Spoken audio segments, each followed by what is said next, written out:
That is what we did.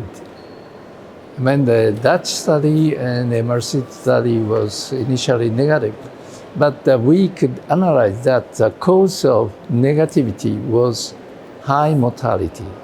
So if surgeons got very good experience, and if you have very good quality control of surgery, then you can have very low mortality, and so in that case, you will see the real net benefit of D2 dissection, which was not hindered by high postoperative mortality.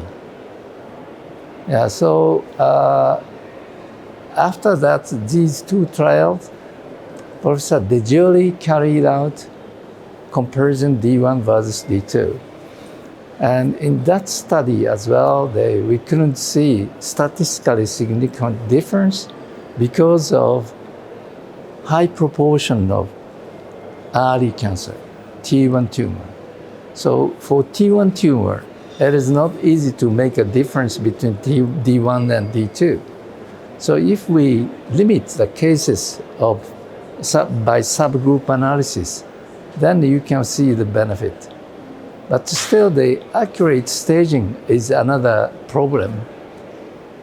So, as I mentioned in that lecture,